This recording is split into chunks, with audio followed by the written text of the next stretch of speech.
angels. So I decided I got really bored and I just got off the phone with one of my wonderful friends who I absolutely adore. We were trying to figure out like what this video. That's my fuzzy sock slipper. Leave me alone. Don't judge me. So I'm going to do my makeup, but I'm also going to talk about the like social construct behind makeup. And like I don't even know if social construct is the correct terminology to use. I'm more so going to be talking like the negative effects people associate with it and how we can combat that and sort of just break out of this box we have with makeup and allow it to just be more free and open for people because there's a lot of judgment out there. Like, I'm still not too good at doing my makeup, and people are harsh and even total strangers like say some totally out of pocket stuff, especially like if it's someone you don't know and you don't have anything nice to say about their appearance, then you should keep your mouth shut. And I feel like, actually, let me rephrase that statement because it shouldn't just be towards people you know. If you have something to say that's not nice and you can't properly like express that, we're going to start it. Foundation, our primer's already on. Can't properly express that like a grown-up using your words and being respectful and nice about it, keep your mouth shut. But anyways, let's get into it. So, makeup since the beginning of time actually has been it's been a key part of societies for men and women. Men's makeup has always been very different than women's makeup though. Mostly because theirs was a lot of times more for like they'd go out to war and it'd be like, showing what tribe or type of people they were for, what they were fighting. Sometimes, like, for example, the Vikings would have sigils painted onto their face. That was considered makeup. Fast forward a couple hundred years, and it's a couple hundred years. Once again, do not quote me for anything. I'm nothing. I'm no trained professional. I'm no historian. I'm a high school student. The Tudor period in England. Women would pluck their eyebrows to non-existence practically, and then just like do little tiny lines. Very different from the full, thick, gorgeous, natural eyebrow look we have nowadays. Loose eyeshadow, gorgeous thing right here.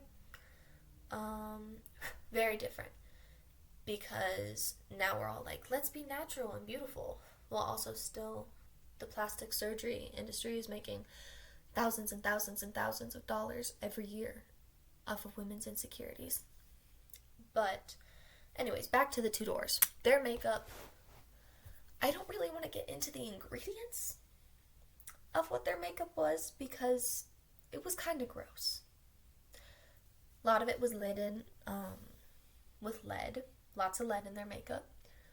And actually, I don't think lead was completely removed from makeup until I think like the 50s. Then it was just replaced with like radium and other chemicals and wax stuff that, I'm currently putting on my face right now. Because it makes me feel prettier. I love it. You don't need makeup to be pretty, but it's fun to do. But another thing that comes with that is, so we're past the Tudor movement where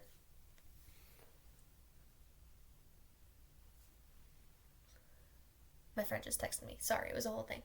I was just asking her. She was asking me a question, asked me to, because she wants to see my videos first, and I really love her for that, because she's truly an amazing person. She knows who she is. But basically, past the Tudor period with the thin eyebrows, the very pale face, like, I'm white. Like, I am pale. Like, when I go outside, I turn into a lobster. But they would make their faces paler by smearing essentially just paint on their face. Let's not discuss the negative effects that had because, like I said, we shouldn't judge. They didn't know any better. Highlighter. Because 2016, that glowy look was top tier.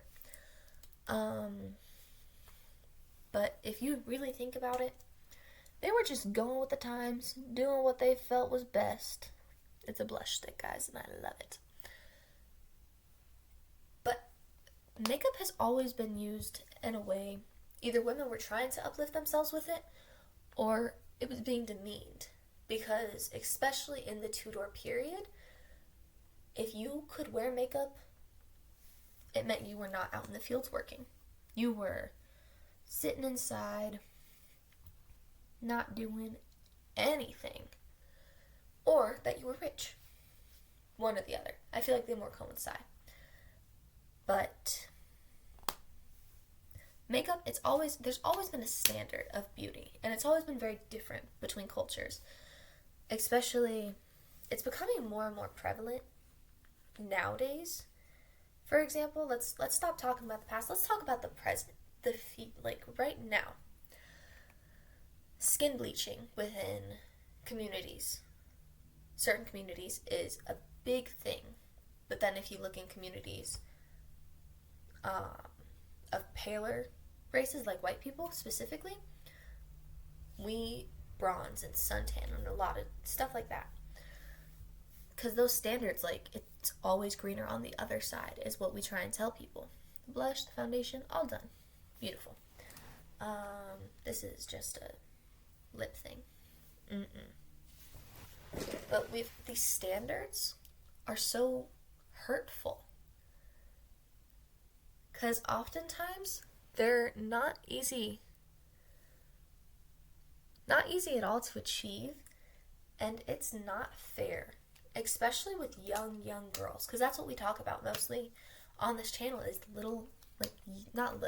young girls, like girls my age and sometimes younger, trying their hardest to be as beautiful as possible, because they look at all these other women in the movies and all this stuff, and they see, oh my gosh, why don't I look like that?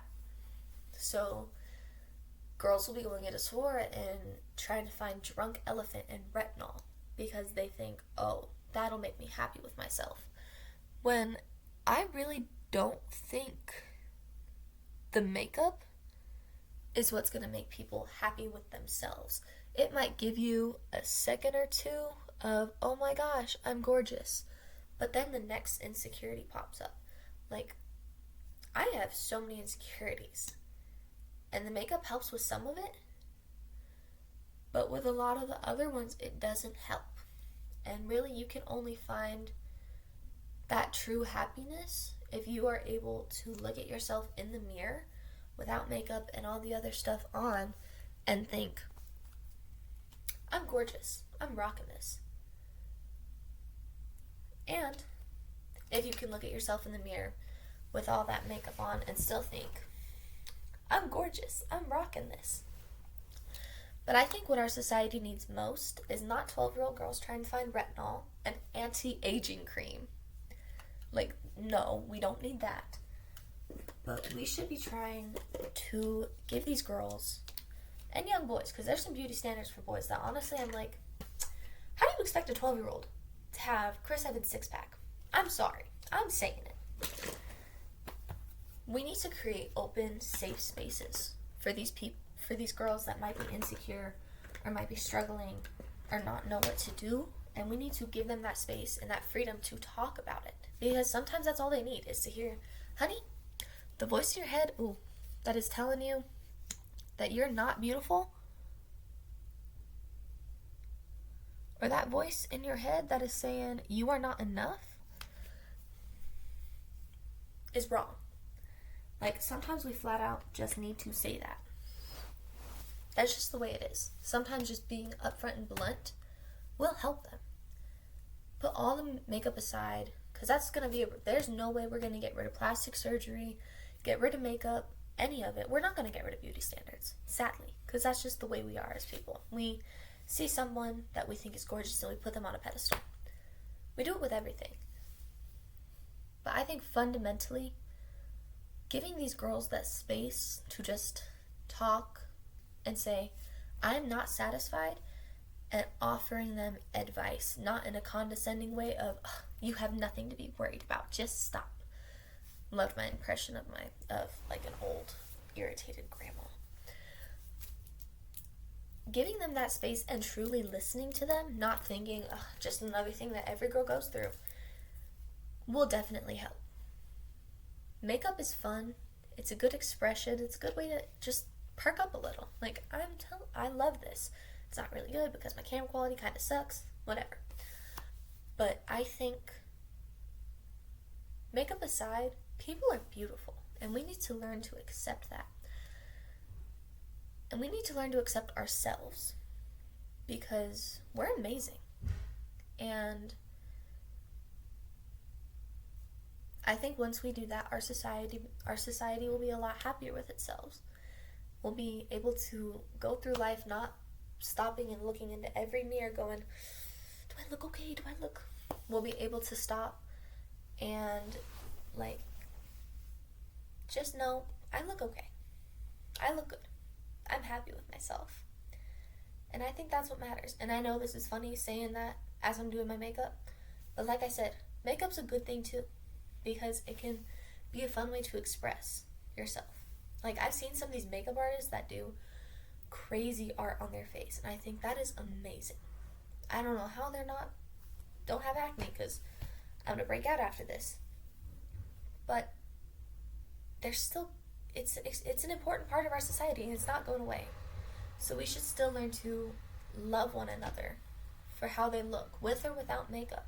Love one another for who they are as people, because fundamentally that's all we are, people. Anyways, I love you guys. Have a nice day. Bye, angels.